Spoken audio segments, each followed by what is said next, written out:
Hello. Bharat माता की, भारत माता की, छत्रपति शिवाजी महाराज की, धर्मवीर छत्रपति संभाजी महाराज की जय भवानी, जय भवानी, जय जय जय जय जय भवानी,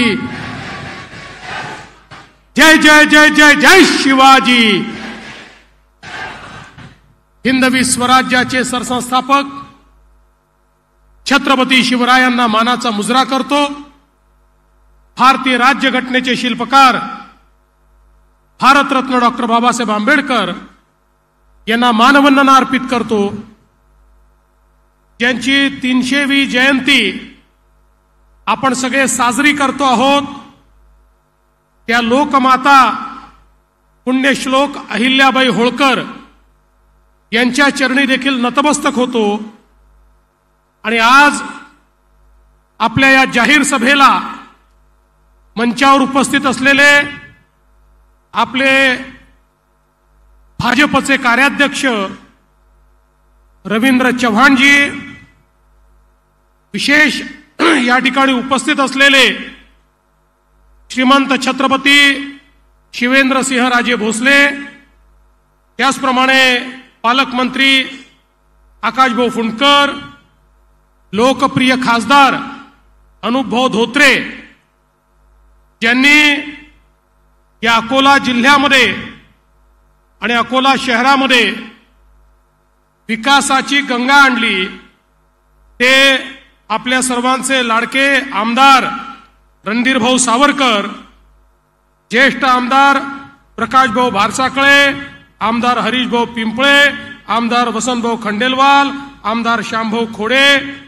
डॉक्टर रणजित पाटील, किशोरजी जोरगेवार, उपेंद्रजी कोठेकर, अनंतरावजी देशमुख, संतोषजी शिवरकर, विजयजी अग्रवाल, वसंतरावजी खोटरे, जयंतजी मसने, जयंतजी डेहनकर, पुरुषोत्तमजी चितलांगे, कृष्णा शर्माजी, किशोर मांगटे पाटील, विजयराव जाधव, दिनेशजी सूर्यवंशी, नकुलजी देशमुख, वसंतभाऊ बाचुका, अर्चनाताई मसने, सचिनजी देशमुख, मंचावर उपस्थित सर्व मान्यवर आणि या ठिकाणी एवढ्या मोठ्या संख्येनं उपस्थित असलेल्या माझ्या सर्व लाडक्या बहिणींनो आणि तितक्याच लाडक्या भावांनो, आज मला अतिशय आनंद आहे की जवळपास 2700 कोटी रुपयांच्या कामाचं उद्घाटन आणि भूमिपूजन करण्याकरता मी या ठिकाणी उपस्थित आहे। आणि आपण जर बघितलं तर यात सगळ्या प्रकारची कामं आहेत। काटीपाटी बॅरेज, खरं म्हणजे मी रणधीर भाऊ तुमचं अभिनंदन करेन की एखाद्या गोष्टीचा पाठपुरावा कसा करावा हे तुमच्याकडनं शिकलं पाहिजे। 2014ला मी जेव्हा मुख्यमंत्री झालो आणि रणधीर भाऊ म्हणाले काटीपाटी बॅरेज करायचं आहे म्हणून त्याची फाईल मागवली, तर तो प्रकल्प मेलेला होता। म्हणजे काय, तर फाईलवर सगळ्या विभागांनी हा प्रकल्प होऊ शकत नाही, हा नियमात बसत नाही, अशा प्रकारे लिहून ती फाईल बंद केली होती। पण रणधीर भाऊंनी पाठपुरावा करून त्यातला एक एक विषय हा त्यांच्या कल्पकतेनं सोडवला आणि म्हणूनच आज काटीपाटी बराचं या ठिकाणी 500-550 कोटी रुपयाचं काम होतं आहे। याचं खरं श्रेय हे रणधीर भाऊंना या ठिकाणी जातं।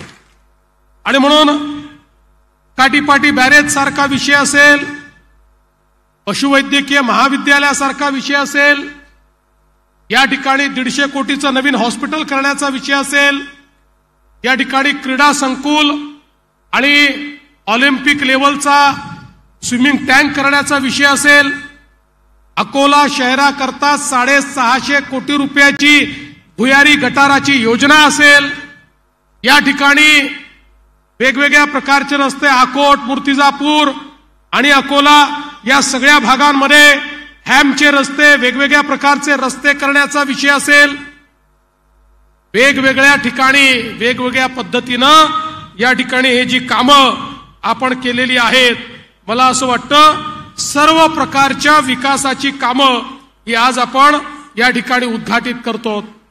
अकोल्याचं जिल्हाधिकारी कार्यालय या ठिकाणी विशेषतः आमच्या शेतकऱ्यांना दिवसा 12 तास वीज मिळाली पाहिजे म्हणून सौर ऊर्जा प्रकल्पाचे 10 मेगावॅटचं काम असेल, खरं म्हणजे 19 कामाचं उद्घाटन आणि भूमिपूजन हे आपण आज या ठिकाणी केलं.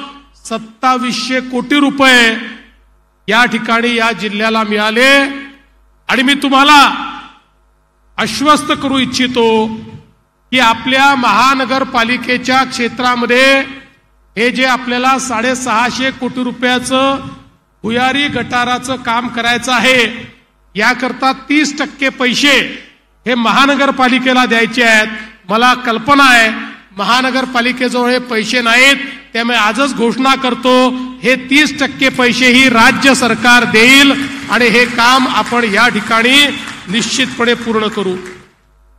आज मला खरं म्हणजे आपल्या लक्षात आणून द्यायचं आहे की आपले रणधीर भाऊ असतील, अनुप भाऊ असतील किंवा आपले जिल्ह्यातले सर्व आमदार असतील, हे सातत्याने विषयांचा पाठपुरावा करतात आणि त्यामुळेच खऱ्या अर्थानं या ठिकाणी ही मोठ्या प्रमाणात कामं जी आहेत ही होताना आपल्याला पाहायला मिळत आहेत.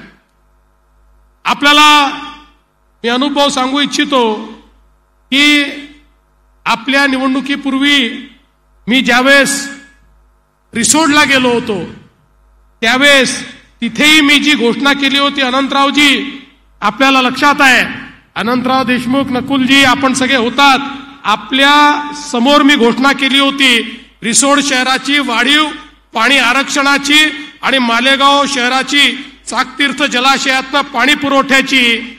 या दोन्ही योजनांना पूर्ण मान्यता आपण दिलेली आहे आणि त्याचं कामही आपण पूर्ण करणार आहोत. त्यामुळे अनुभव नुसतं अकोला जिल्ह्यापुरतं नाही, तुमच्या मतदारसंघातल्या वाशिम जिल्ह्यातही अनंतरावजींचा आग्रह होता, तेही काम आपण त्या ठिकाणी निश्चितपणे पूर्ण करतो आहोत. मला हे सांगितलं पाहिजे, आज राज्यामध्ये आपल्या सर्वांच्या आशीर्वादाने पुन्हा एकदा महायुतीला भक्कम अशा प्रकारचं यश हे या ठिकाणी प्राप्त झालं आणि देशाचे प्रधानमंत्री माननीय नरेंद्र मोदीजींच्या नेतृत्वात या महाराष्ट्रामध्ये आपण कामाची सुरुवात केली. पहिल्यांदा 100 दिवसाचा कार्यक्रम प्रशासनाला दिला आणि त्या 100 दिवसातच 5 वर्ष हे सरकार कसं काम करणार आहे त्याची झलक लोकांना पाहायला मिळाली. 100 दिवसामध्ये जे प्रशासन त्या ठिकाणी सुस्त होतं त्याला आम्ही धावायला लावलं. आणि आपण बघा, कुठल्याही ऑफिसमध्ये जाऊन जर आपण बघितलं, कुठल्याही शासकीय कार्यालयात जाऊन बघितलं तर एक मोठं परिवर्तन आपल्याला शासकीय कार्यालयांमध्ये पाहायला मिळतं. शासकीय कार्यालय स्वच्छ झालेली पाहायला मिळतात, तिथला रेकॉर्ड व्यवस्थित झालेला पाहायला मिळतो, तिथल्या लोकांच्या तक्रारी सॉल्व्ह झालेल्या आपल्याला पाहायला मिळतात, त्या ठिकाणी वेगवेगळ्या प्रकारचे इंटरव्हेन्शन्स आपल्याला पाहायला मिळतात. कारण आपण एकच गोष्ट सांगितली, जनतेने हा जो मोठा विजय आम्हाला दिलेला आहे हा विजय खुर्च्या तोडण्याकरता दिलेला नाही. या 5 वर्षामध्ये महाराष्ट्राच्या कानाकोपऱ्यामध्ये शेवटच्या माणसापर्यंत विकास पोचलाच पाहिजे, या दृष्टीनं आता आपण आपल्या नवीन इनिंगची सुरुवात केली आहे. आता 100 दिवसाच्या कार्यक्रमानंतर 150 दिवसाचा कार्यक्रम दिलाय आणि या 150 दिवसाच्या कार्यक्रमामध्ये आपण आता या ठिकाणी सगळ्या विभागांना सांगितलं आहे की तुम्ही जेवढ्या सेवा देता या सगळ्या सेवा ऑनलाईन आल्या पाहिजेत.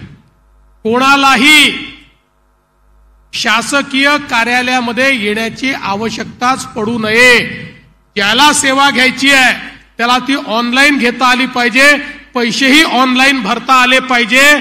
ऑनलाईन सेवेचा फायदा असा आहे की कोणाच्याही टेबलावर जावं लागत नाही, कोणाच्या टेबलावर वजन ठेवावं लागत नाही, चेहरे पाहून काम होत नाही, थेट त्या ठिकाणी काम होतं.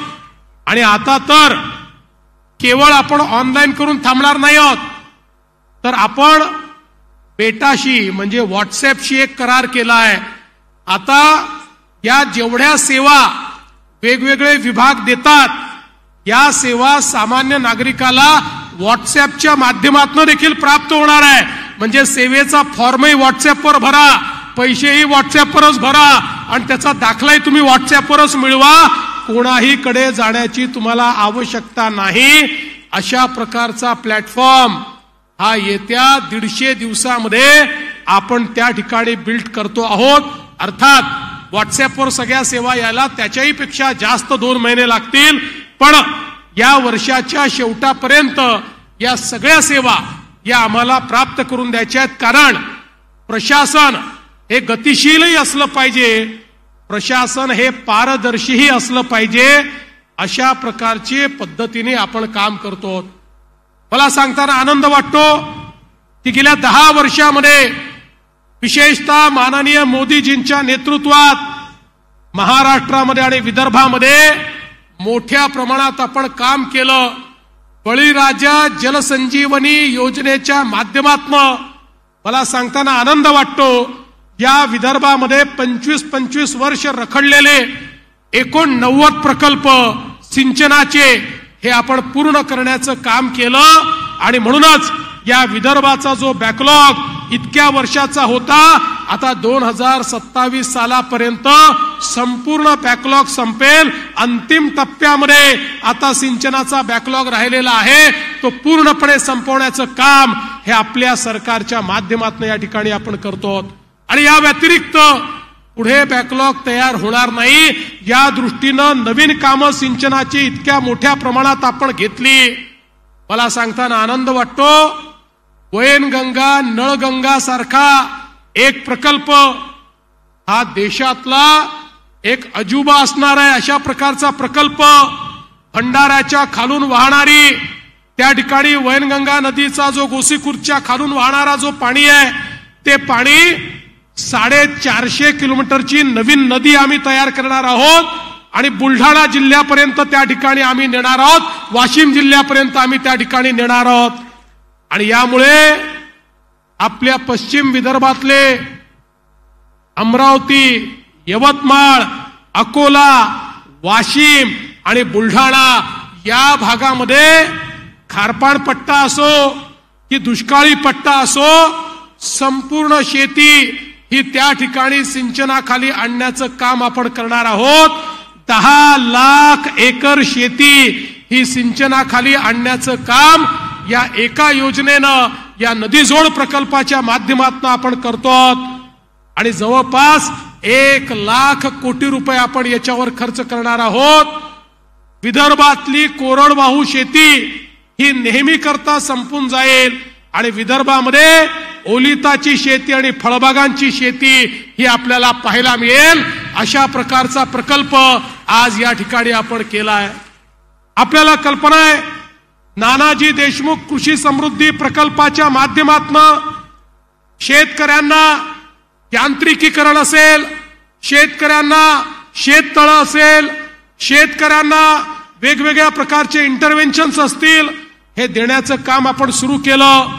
रणधीर भाऊ, तुमचं अभिनंदन करतो की पहिल्या टप्प्याचा जो आपला प्रकल्प होता त्याच्यामध्ये तुम्ही जे इनपुट दिले ते अत्यंत महत्वाचे ठरले. आपला पहिला टप्पा पूर्ण झाल्यानंतर वर्ल्ड बँकेने सांगितलं, आमच्या वर्ल्ड बँकेच्या इतिहासामध्ये सगळ्यात चांगल्या प्रकारे राबवलेली गेलेली ही स्कीम आहे आणि त्यांनी आता दुसरा टप्पा आपला मंजूर केला. पुन्हा 5,000 कोटी रुपये हे वर्ल्ड बँकेने दिलेले आहेत आणि आपल्या अकोला जिल्ह्यातलीही मोठ्या प्रमाणात गावं त्याच्यामध्ये आपण घेतलेली आहेत की ज्यातनं आमच्या शेतकऱ्याच्या जीवनामध्ये एक मोठं परिवर्तन आपण करणार आहोत. आणि मला हेही सांगताना आनंद वाटतो की आता मुख्यमंत्री सौर कृषी वाहिनीचं काम अत्यंत वेगानं सुरू आहे. आम्ही शेतकऱ्यांना मोफत वीज तर दिली, पण आम्हाला शेतकऱ्यांना 12 महिने दिवसाची वीज द्यायची आहे. त्याकरता ही कृषी वाहिनीचं काम आम्ही करतोय. आणि मी तुम्हाला सांगतो, डिसेंबर 2026 पर्यंत शेतीला लागणारी 16,000 मेगावॅट वीज ही सौर कृषी वाहिनीच्या माध्यमातून येईल. आणि आमच्या शेतकऱ्याला त्यानंतर 12 महिने दिवसा 12 तास मोफत वीज मिळेल. शेतकऱ्याला रात्री शेतात जाण्याची आवश्यकता पडणार नाही. बंधू भगिनींनो, आज इतक्या मोठ्या प्रमाणात वेगवेगळ्या योजनांच्या माध्यमातून शेती क्षेत्रामध्ये आपण गुंतवणूक वाढवतोय. आमचा प्रयत्न आहे येत्या काळामध्ये शेतीच्या क्षेत्रामध्ये मोठ्या प्रमाणात आर्टिफिशियल इंटेलिजन्सचा वापर करायचा, एआयचा वापर करायचा आणि त्यातनं शेतकऱ्यांची उत्पादकता वाढवायची, शेतकऱ्यांचा उत्पादन खर्च कमी करायचा, शेतकऱ्यांना त्या ठिकाणी विविध प्रकारचे कीड प्रतिबंधक जे काही उपाय करावे लागतात त्याचा खर्च हा कमीत कमी करायचा. अशा प्रकारची एक आधुनिक शेती देखील या महाराष्ट्रामध्ये तयार करण्याच्या दृष्टीनं मोठ्या प्रमाणात गुंतवणूक करण्याचं काम आज आपल्या सरकारच्या माध्यमातून चाललंय. एकीकडे शेती क्षेत्राचं परिवर्तन आपण करतोय, दुसरीकडे मोठ्या प्रमाणात औद्योगिकरण करतोय, तिसरीकडे इन्फ्रास्ट्रक्चर तयार करतोय. आज मोठ्या प्रमाणात रस्ते असतील, हायवेज असतील, हे आपण तयार करतोय. समृद्धीसारखा एक महामार्ग आपण तयार केला तर आज अनेक जिल्ह्यांचं भाग्य बदलत आहे. आणि त्यासोबत आता मोठ्या प्रमाणात एअर कनेक्टिव्हिटी देखील आपण करतोय. त्यामुळे अनुभव चिंता करू नका. अमरावतीचं झालं, आता तुमचाच नंबर आहे. मी जेव्हा म्हणायचो अमरावतीचं एअरपोर्ट सुरू करून त्याच्यावरनं विमान मुंबईला नेऊ, तर आमचे विरोधक त्याही काळामध्ये मथळे छापायचे की हवेतला बार हे होणारच नाही, पुन्हा एकदा घोषणा. पण आता त्याच अमरावतीच्या विमानतळाचं पूर्ण परिवर्तन झालं आणि त्या अमरावतीमधनं आता विमान मुंबईला उडायला लागलं. आपण काळजी करू नका. आपल्याला जी रुंदी वाढवायची आहे ती रुंदी पण आपण वाढवू.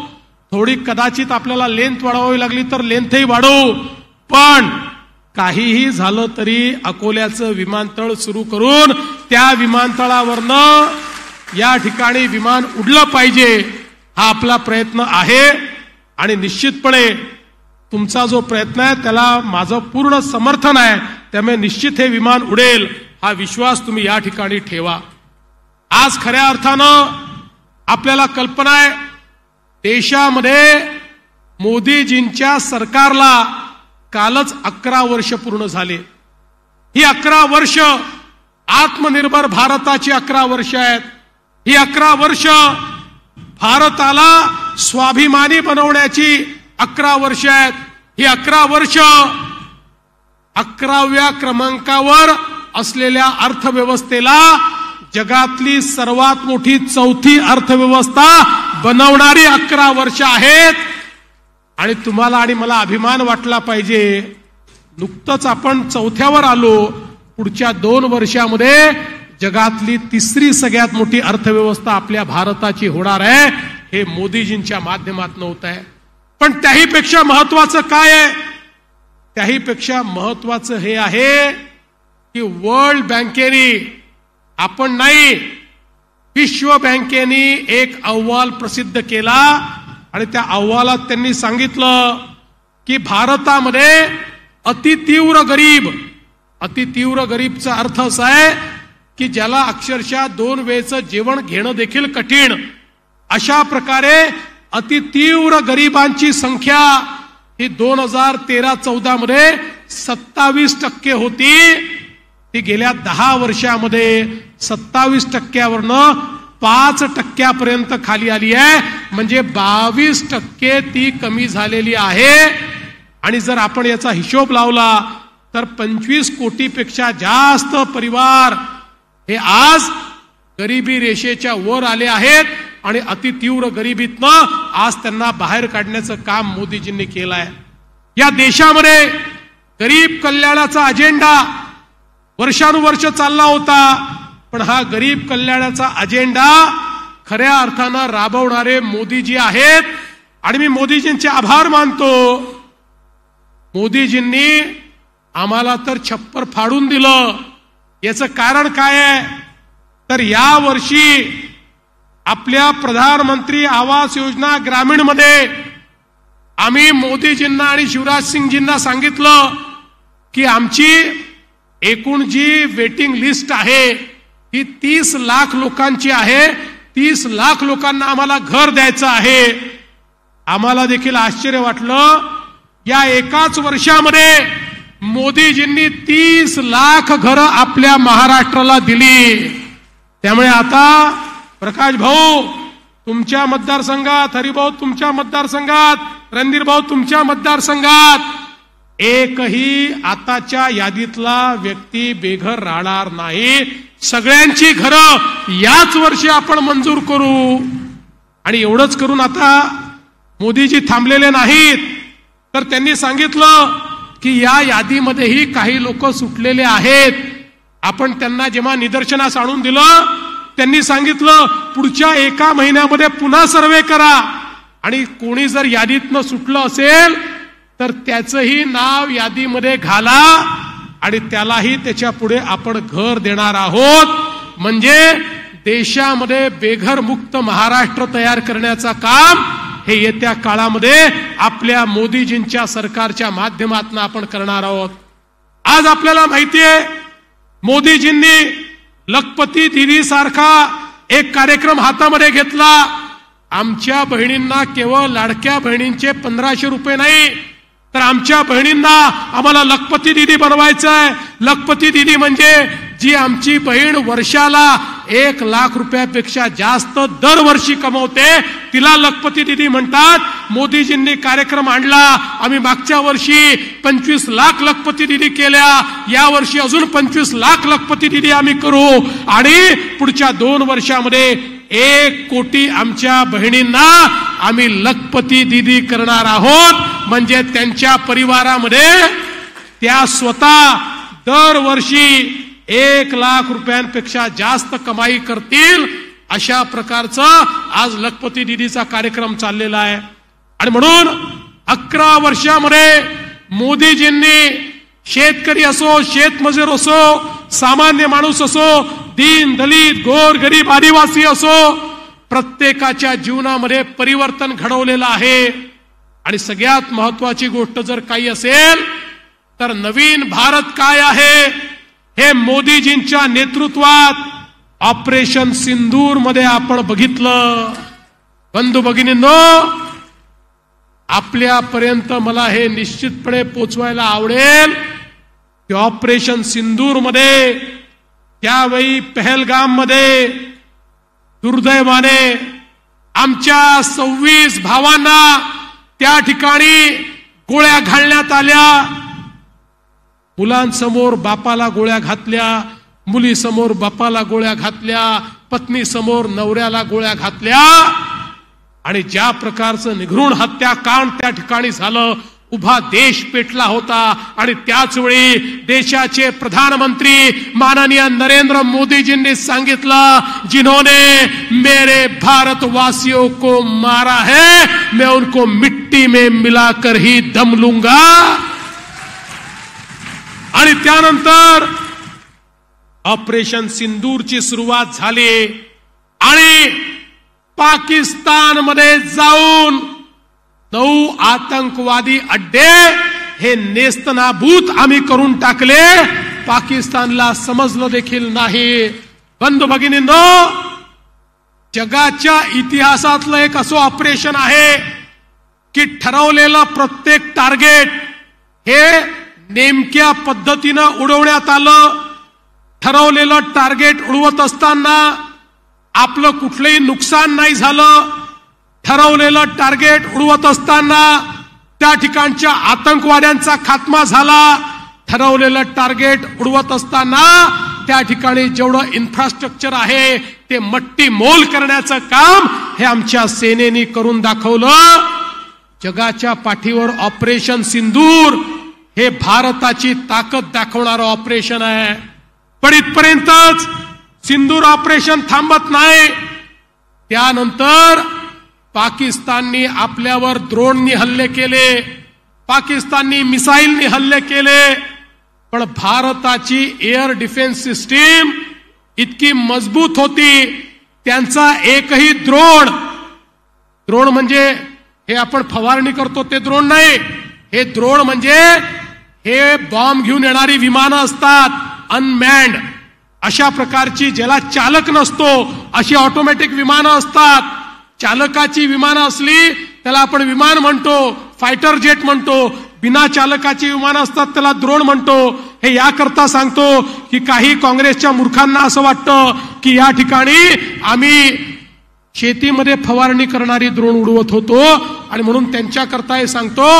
पाकिस्तानने जेवढे ड्रोन या ठिकाणी पाठवले, जेवढे मिसाईल पाठवले, एकही मिसाईल आणि एकही ड्रोन भारताच्या जमिनीला स्पर्श करू शकला नाही.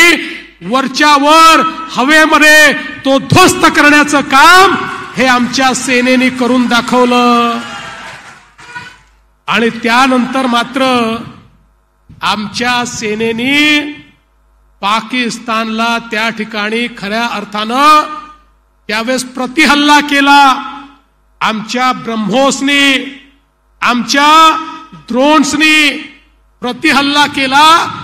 पाकिस्तानची 11 सैनिकी हवाई अड्डे, ज्याच्यावरनं पाकिस्तानची विमानं उडान भरून आमच्यावर बमबारी करायला यायची, एका झटक्यामध्ये पाकिस्तानची 11 सैनिकी विमान अड्डे हे उद्ध्वस्त करण्याचं काम हे भारतीय सैन्याने केलं.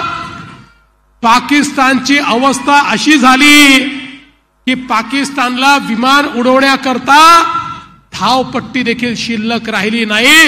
ही भारताची ताकद जगाने पाहिली. आणि यात सगळ्यात महत्वाचं काय आहे?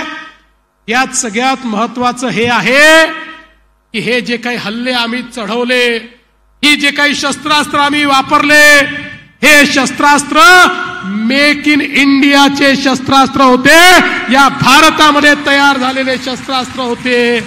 अरे मोदीजींनी 10 वर्षामध्ये भारताला इतकं मजबूत करून टाकलं, ज्या भारतामध्ये केवळ आम्ही लढाई करायची असेल तर विदेशाकडे नजर लावून बसायचो. दारुगोळा तिकडनं येईल, विमानं तिकडनं येतील, मिसाईल तिकडनं येतील, ड्रोन तिकडनं येतील. अरे हट, आता सगळं भारतामध्ये तयार होत आहे. आणि आता तर आमच्या मिसाईलची ताकद पाहिल्यानंतर जगातले अनेक देश हे भारताला विनंती करतायत, आम्हाला पण तुमचे मिसाईल द्या, आम्हाला खरेदी करायचे आहेत. ही आत्मनिर्भर भारताची ताकद मोदीजींनी दाखवली. आणि ज्यावेळी हे 11 हवाई अड्डे त्या ठिकाणी उद्ध्वस्त केले, हा पाकिस्तान गुडघ्यावर आला आणि जगभरातल्या देशांना विनंती करायला लागला, मोदींना समजवा, मोदींना समजवा, सीज फायर करा, सीज फायर करा. काही देशांनी मध्यस्थी करण्याचा प्रयत्न केला, पण मोदीजींनी सांगितलं, अरे पाकिस्तानला या ठिकाणी युद्धबंदी करायची असेल त्यांनी फोन करून आम्हाला विनंती करावी, मग आम्ही त्याचा विचार करू, दुसऱ्याच्या म्हणण्यावर करणार नाही. आणि शेवटी पाकिस्तानला त्या ठिकाणी विनंती करावी लागली आणि त्यानंतर ही युद्धबंदी झाली.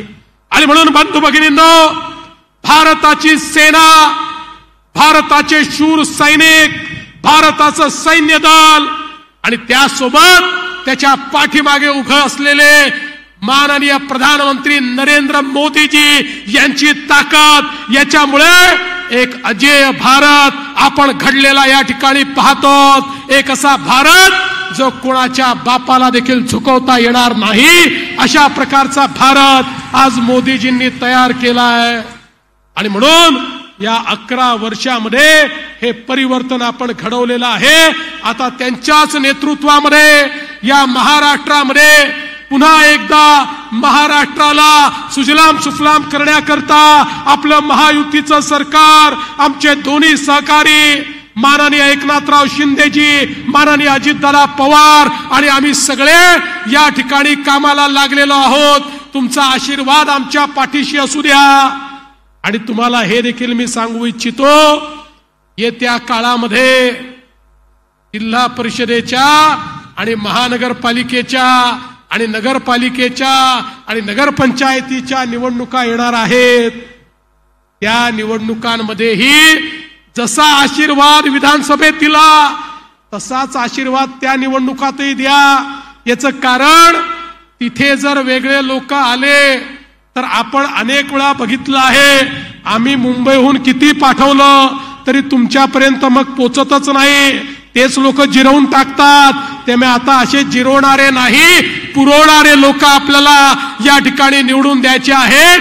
आणि म्हणून महानगरपालिका असो, नगरपालिका असो, नगरपंचायत असो, या ठिकाणी जिल्हा परिषद पंचायत समिती असो, भारतीय जनता पार्टीच्या नेतृत्वामध्ये आपल्या महायुतीला आपण निवडून द्या, एवढी आपल्या सर्वांना ऍडव्हान्स मध्ये विनंती करतो. त्यावेळेस पुन्हा येईलच, पण आज ऍडव्हान्स बुकिंग तुमचं सगळ्यांचं करतो.